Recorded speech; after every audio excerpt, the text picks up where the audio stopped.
let's talk a little about the Eternals. Obviously, it got that delay, which I think is good. Gives them a little bit more time. Yep. Now, Mitch, what's the latest rumors and details on what's happening with Eternals?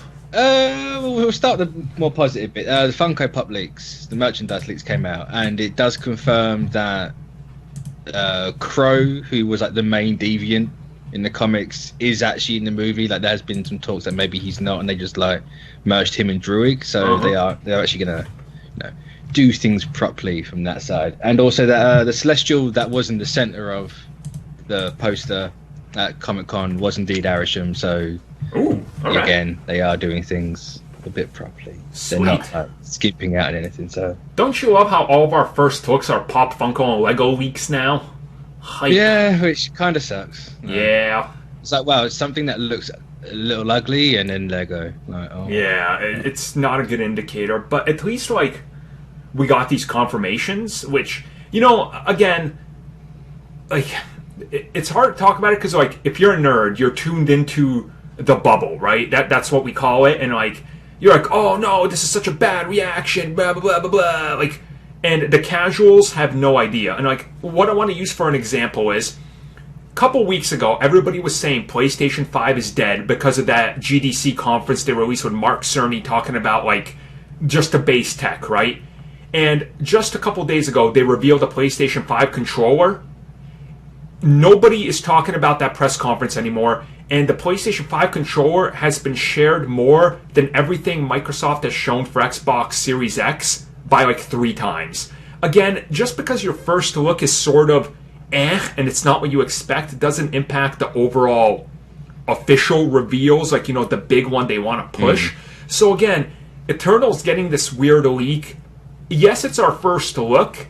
Is it bad? Sure. It's not ideal. But again, like, somebody like my dad who's going to go see Eternals with us and he has no idea it's coming out, the first thing he's going to see about it is the trailer that he sees with Black Widow. Yeah. And he's going to be like, what? This looks insane. Like, so again, like, perception on the first look is really... I think it's fine. Like, it is what it is. It sucks that this is how it is. Luckily, it's not actually a proper look. It's more just a list. Right, yeah. And they have, like, the Marvel Pop, like Arishem, Crow. Like, right, which means that those figures are out there, which they'll leak soon, because, they were getting ready to show them off, more than likely at San Diego Comic-Con, and... Another interesting is, they've got Dane Whitman listed as one, but they haven't got Black Knight. And the way Funko Pop works is you'll have, like, Natasha Romanoff and then a separate one called Black Widow. So, like, there is obviously the whole production rumors side of it, that he wasn't originally in the movie, and which, if you can see the casting, I think they're on Reddit. Yeah. Like, the casting breakdowns, like, it was Karen, and Karen's kind of, like, not fitting in with anyone at the minute. Like, is it maybe they swapped Karen out for Dane Whitman? I could see that way. And so, maybe, like, obviously the suit's not made. The suit's going to be all CGI, so they haven't actually got anything finalized. And the thing I want to also add with this one is, I can't remember the specific movie this happened with. This has happened before when it comes to comic book movies, and a character that's a quote unquote late addition when they're in a different stage.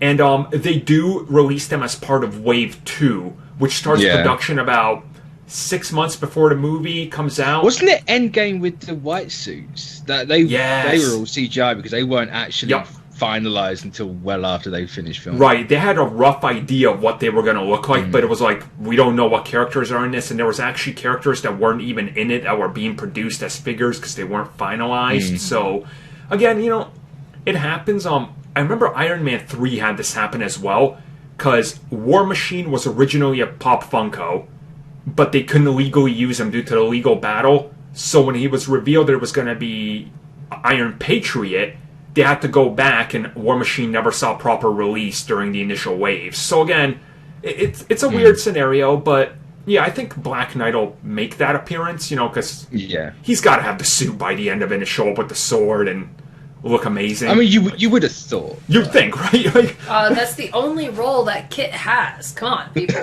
Like, he only can be a knight or wildling. Here's my guess how it'll happen. He'll have the sword, he'll raise it, And you know how Thor, in the first Thor movie, the suit flies onto him? you And get the little like piece of the chainmail. it'll be that forming on him, and then it'll be CG for the last battle, and then we'll get the figure and all that. Like, it just it makes sense. It's weird because like it's not like Black Knight's suit is really complicated. Or No, it's not. Like, you just have, like, you put some gauntlets on, you give him a helmet, a chest piece, and that's kind of it for the most part. The rest is, like, all fur and leather. You could literally go to that scene from Spider-Man Far From Home where they're in the museum, take any of those, put Kit in it, and add the proper logo and a little extra fur, and be like, here you go. Oh. So you just spray paint it, like, black and gold, and you're done. Yeah. Like, really, it's just a Black Knight, literally. What you're going to do is basically just take his Game of Thrones outfit, put a little more metal on it, and you're fine. And even then, you could have gone really like making a nice little deep cut from the comics. Just give him a bomber jacket. Yeah. Every Avenger in the 80s and 90s just wore bomber jackets. Just give him the bomber jacket and the helmet. That's all you got. Legit. So with that in mind, what's the some of the bad news we got for Eternals? Oh, well, a lot of it is like Kit Harington's character, and not things being finalized in this. Like the script apparently wasn't done, which the way Feige's talked about their movies before, they're never really fully done when they start anyway. So they said when they started Avengers, Infinity War, and Endgame, they were maybe 50% at best, and they were like, "We'll make it up as we go along." And so the same was like Iron Man. Like they started Iron Man with nowhere near a finished script. No, okay. So like that one, I'm kind of like, whatever. On a lot of it was like location scouting as well, like where they're going to go, how they're going to do this. Like it just seems, it's very much like a pre-production side of a rush thing as opposed to actually in production and post. But for the most part, it is like things not being finalized. Like Kit Harington's character, like he was very late, and you can kind of see that is true. Yeah. Yeah. That's fine. I mean, I don't have a problem with that. I don't think it's anything really to worry about. No. So. Especially now that they have more time. Exactly, yeah. I've lost count. What are we, 23 movies, 24 movies into the MCU? It would be 24 with Black Widow. We are 23. The biggest problem they ever had was Thor: The Dark World, where we learned months, actually maybe it was years after the fact, that Joss Whedon had to go shadow direct some scenes from the set of Age of Ultron, because they're like, we don't know what to do with this movie, it's falling apart. So Whedon sort of saved what was apparently even worse off. So no wonder Whedon was burnt out in Age of Ultron. Legit. And then he just gets thrown to the side like, oh, Whedon. Yep. Which, obviously, his scenes, when you think about it, what they were setting up with the flashes in Age of Ultron, which they had to forcefully cut, like, it kind of makes sense why he was like, so that was their worst, most notorious production at that time, and that was, coincidentally, Ike Perlmutter touching everything to the most utmost before he got the boot. So, like, yeah, it's... I don't worry about this. I think they'll get it together, like... And say, as I said, it was all more pre-production as opposed to actually making the film, and, a film is made 3 times anyway. It's writer's room, filming, editing. So it's not like a rush pre-production it can affect the end product, but at the same time, it's not like you haven't got time to fix things. So. Yeah.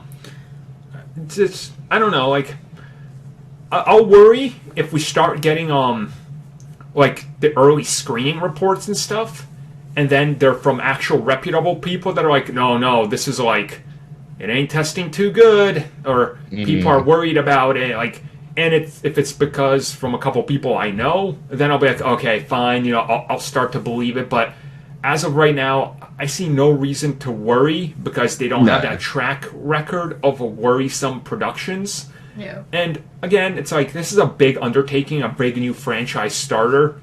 I would think Feige would want to focus heavily on making sure that this is good, so they don't have to, worry about can this continue or not. So it's...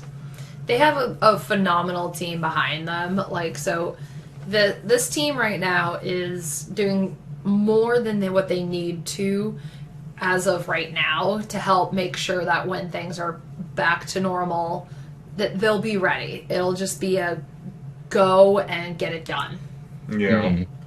Well, it's not confirmed or anything, but the VFX company doing Eternals has said recently they've lost a major project it's not confirmed that it is Eternals or not, so don't worry about it too much. But like, if it is, yikes, it's gonna be a bit of an issue. If not, they'll be working from it anyway, like working from home. So. I mean, do we know what company it was that said it? I can't. I think we do. I can't for the life of me remember the name right now. There's no way it's like THX or someone like. No. I don't think it's that. Yeah. So, again, I guess wait and see is the approach. At worst, if they lost an FX company, they'll go back in and they'll be like, you know what? Let's like add a little bit more character dialogue and development. And in that case, I'll welcome it because then they'll just develop the characters more, which will be more integral to the story. So again, I don't see that as a possible negative. I think it's called Scanline Vfx Studio. Oh, Scanline. Yeah, okay. I think. Okay. They're not usually a primary. Like, they're not like the big FX heavy, like, okay, we're doing the Jaegers and Pacific Rim. You guys got the big pass to make everything look coherent. Like, mind you, it also, like, Disney and Marvel, when it comes to their special effects teams, they use approximately 12 per movie. They got so many production houses. Like, because one production team alone will just work on all the dust. One will work on another layer and another layer. Like, the different layers of the film and that go to different companies. Like, aging and de-aging is one specific company that they'll go and they'll use. And, like, when it comes to that, like, losing one, okay, you still got, like, 6 others in, like, your back pocket that you've either worked with before or are already confirmed working on dust particles. Right. Like, so they're fine. I mean, we'll see with Eternals. Nobody currently knows, but hopefully things work out for the best. I think that's our takeaway. Yeah. Yeah, we'll see. It's got plenty of time. It's got plenty of time if anything is going wrong with it. So. Exactly. So we'll worry if there's something that there's to worry about when it comes out or gets closer to it. So thank you for taking the time to watch that video. If you guys would like more content that we offer here for channel members, which you guys can check out in the little join button down below, we do offer additional content, such as exclusive podcasts and topic discussions, our gaming podcast, Star Wars TV series reviews, Marvel show reviews, DC Universe, and CW reviews. We offer personal vlogs, backlog reviews of TV shows and movies, video game topics, and Q&As. And of course, in one of our best tiers, we offer audio commentaries on TV shows and movies, along with a bunch of other stuff you guys can check out just by clicking that join button and seeing what is on offer.